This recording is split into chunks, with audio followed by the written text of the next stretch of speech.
that he didn't get the death penalty. Have you ever done any jury duty? Are you kidding? Of course I have. Wait, have you? I have never. I've never done any jury duty. And like I didn't. So you are allowed to talk about the proceedings after a case, right? Like you were allowed to. You just can't talk about it if it's still going on. Yeah, I know you can talk about it all you want to after it happens. Okay. Yeah. I actually Because I was like, yeah.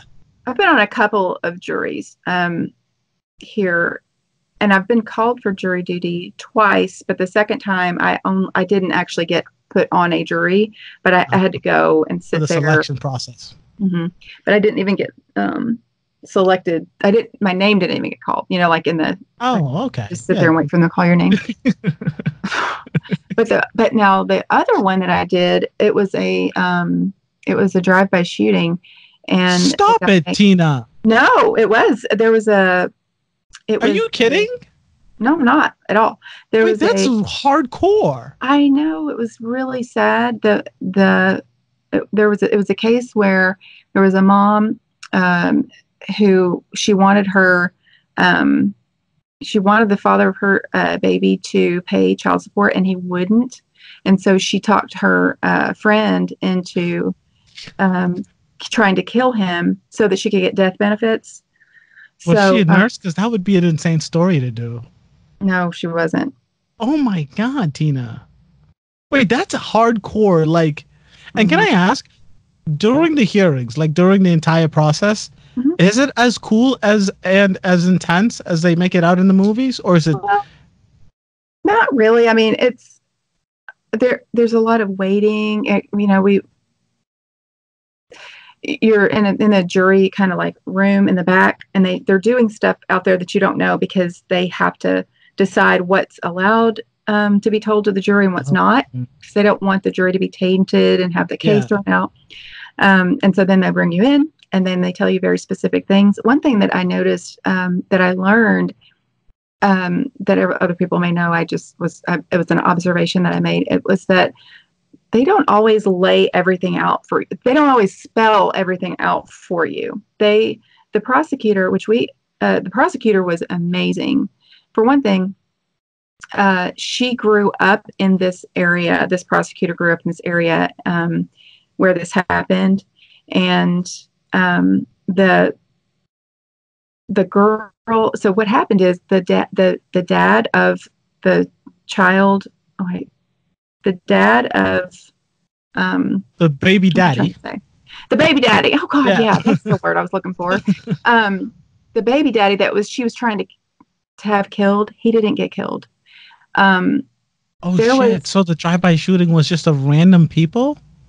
No, it was kind of worse than that. So what happened is she pulled up behind this guy, and he got out of the car. She knew that's her baby daddy, right? Yeah. Yes. She knew that the baby daddy was over at this one house. She saw him, and he saw that guy get out of the car. And when he saw him get out of the car, he ran over to the neighbor's house. And this is like midnight, 1:00 in the morning. And there were people in this house next door out on the front porch because one of them had a baby. And the girl, there's a girl who's like 18 years old, getting ready to graduate from high school. She was going to college the next year. And it was kind of one of these situations where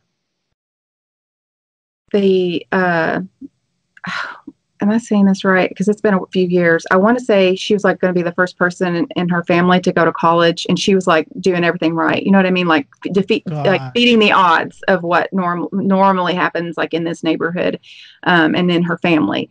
She was like on it. She was a really good student, like straight A's. She was going to she had lots of hopes and dreams, and then this happened, and this guy was trying to shoot this young man who I think he was maybe in his early 20s.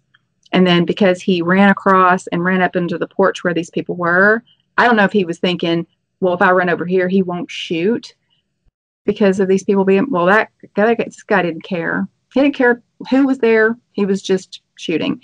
So he shot, and it was like one of those assault rifles that, shot a lot of rounds. And so the whole front door was riddled with bullets, and one of them went into one or maybe even two of them went into this girl as she was trying to through the back because she was trying to run into the house, and she died. And so this was a case, a felony murder case, and we definitely convicted him because there was no he had like a fingerprint. The door handle, he was in the passenger side, and so the door handle, the way it worked is his hand, like his left, his left hand fingerprint was on the inside. Does this make sense? It was on the inside. You're probably looking at me backwards. To where he obviously like reached across and grabbed the handle, the door handle, with this hand. Oh, okay. Because this hand was holding something. Oh, jeez, and Lord mercy. Yeah, that prosecutor was good. If they were explaining that during the case, oh my God, that's some great prosecuting. Oh my. She was so thorough. She was so detailed, and there was no doubt in anybody's mind. Of course, we convicted him of felony murder, and that girl's family. It was rough. Tina. Yeah. So yes, I have done jury duty. It was kind of like one of those situations where like, oh, I'd love to do jury duty, and then when you're actually going through it, it was sad. Yeah. I know we have to move on, but how long did that take? How long is the entire process? I mean, I think that, they can take different times. That one was a few days. It took, it might have even taken, I think it started on a Monday, and I think we were done by Friday. So it took like, every day we would go in, hear testimony, and leave by the end of the day.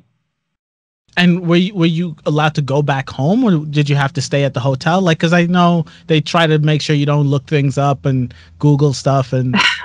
Yeah, we were allowed to go back home. We were not sequestered. I think there was a question about that because it was in the news. Right? Like, yeah, because of course. This was a big deal because, this is what makes me really sad about this. This young man was going to shoot and kill this other young man as if he was nothing. And the sad thing about it is, if he had shot him, I don't know that it would have gotten as much press. I don't know that it would have mattered as much to everybody, but because it was an innocent bystander. Well, I mean, he was innocent. I mean, he wasn't paying his child support. My goodness, he deserved a death penalty. Right? Yeah. My goodness. So apparently, these deaths happen all the time. Drive-by shootings and just random deaths happen a lot in inner city, and the news doesn't talk about it. They just don't talk about it because it's. I mean, I guess they would be talking about it all day, every day.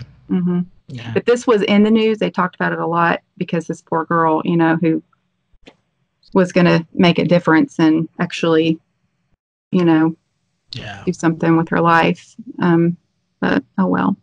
Oh well. Yeah. It was really sad.